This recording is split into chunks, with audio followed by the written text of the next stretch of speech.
Welcome to this lesson on weekly calendar spreads. Presentation by Morris from San Jose Options, and I thank you for taking a moment to watch this class. The objective we'll be looking at today is why would we consider to trade a calendar in a weekly time frame on the cash-settled indexes such as the Russell or the SPX. We'll be analyzing this trade, looking at it very closely and comparing the probability, looking at the risk to reward, and factors such as that. As a bonus, we'll also be talking about the safety zone, and we'll deepen your understanding of theta, and we'll learn how well this Greek can actually protect your option spread.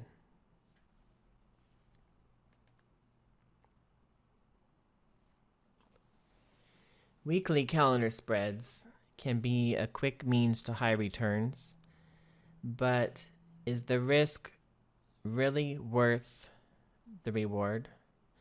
If you're able and willing to sit in front of your computer screen all day long during the live markets, then this strategy might be for you. However, if you prefer to go out to lunch one day, you might just find that you just ate the most expensive meal of your life. In other words, the calendar has good theta, but with many option strategies, you'll find that if you maximize your theta position, you're actually maximizing your risk even more. The calendar spread is one of them.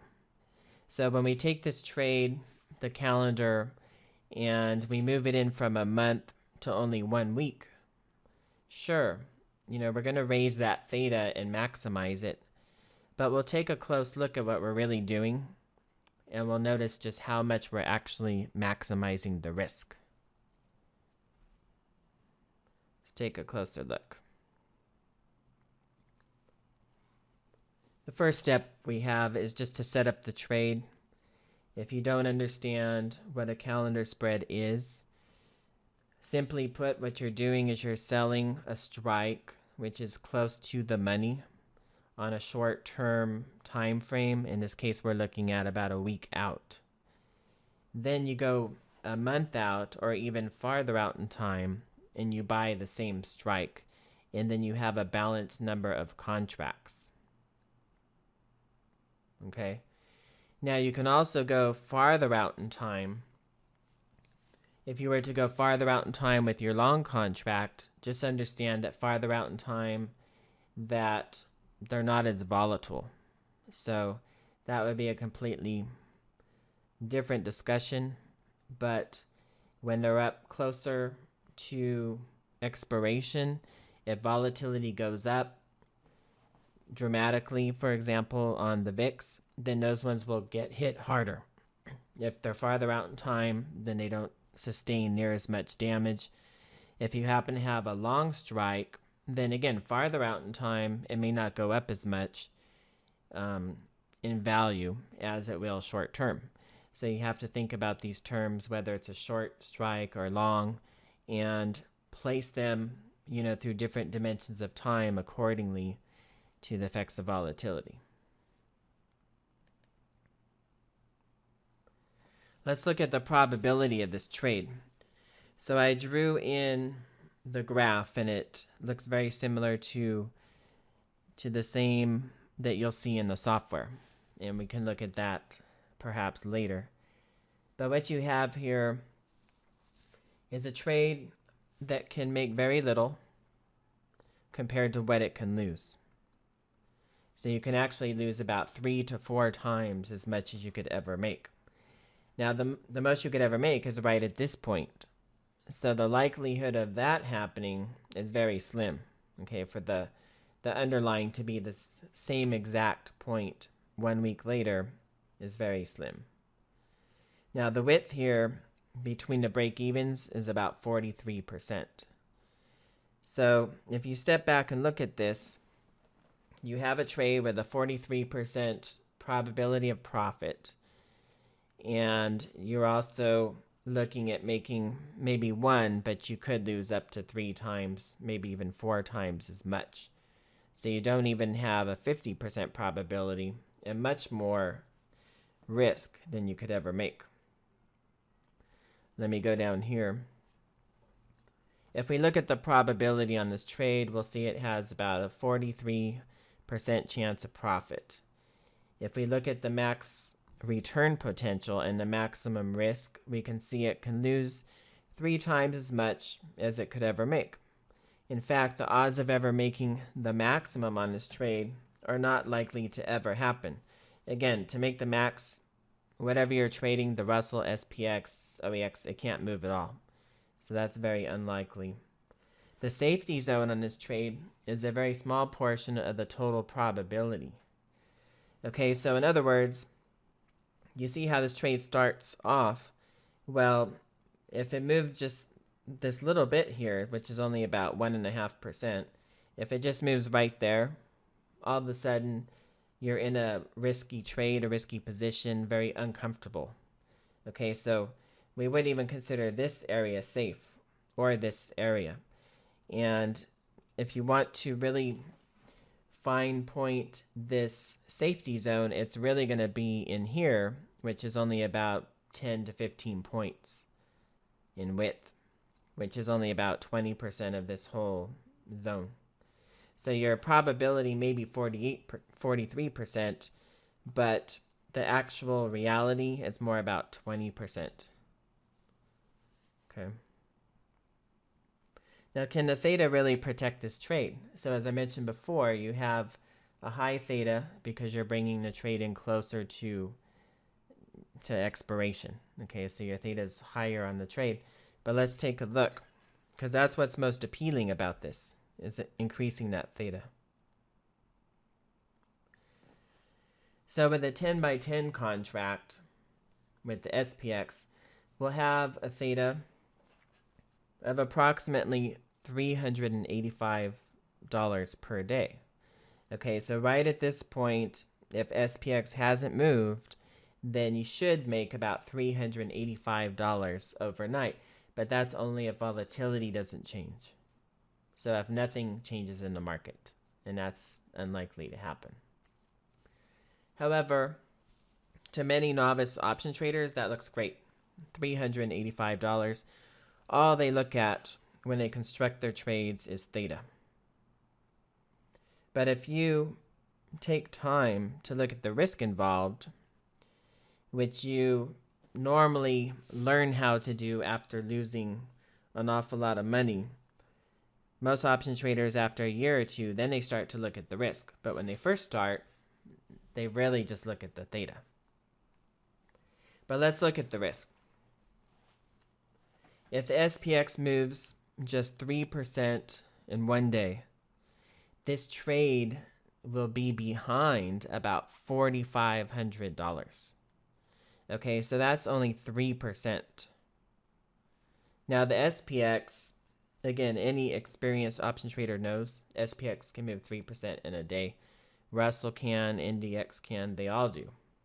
Okay, it's just a matter of time. They all move that much in one day. So again, can the SPX move 3% in one day? Sure it can. Remember, the market dropped 10% in a matter of minutes over the flash crash.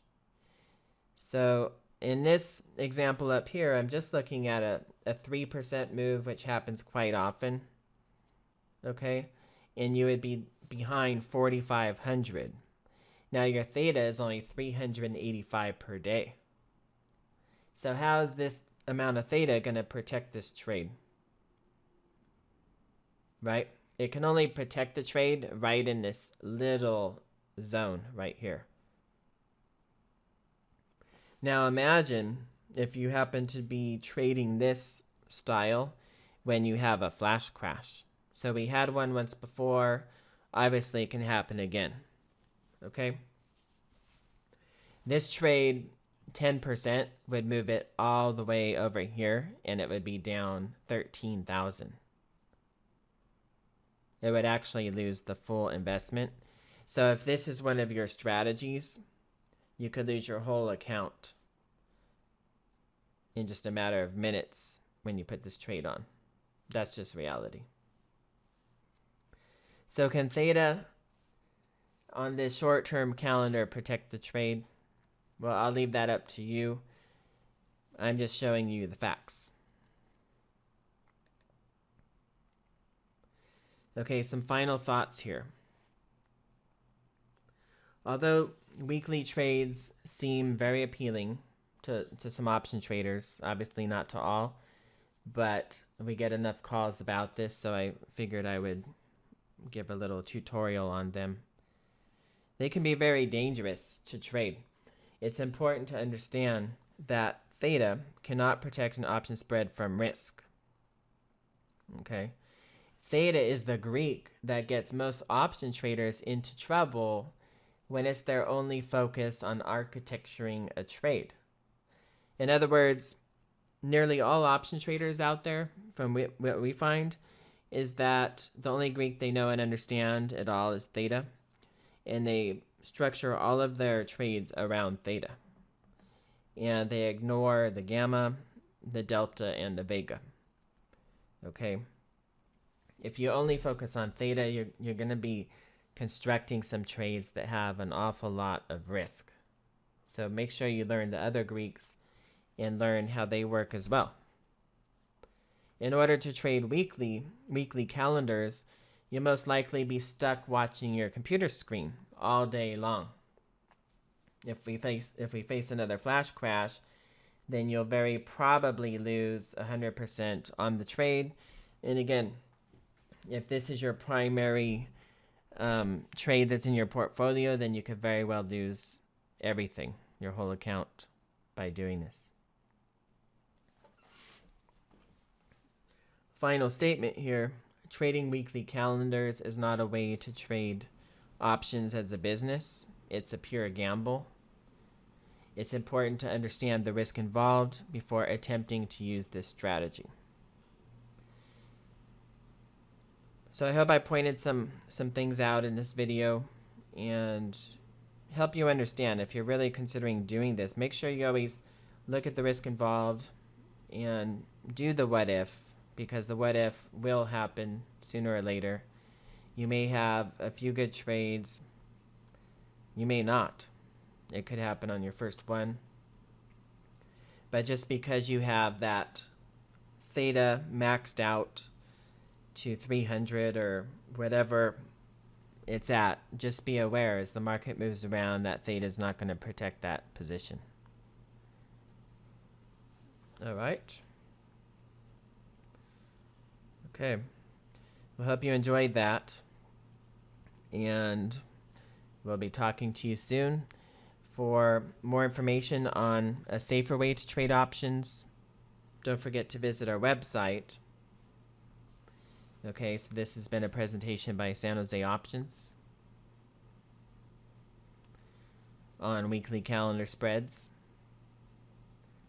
And our address is www.sjoptions.com.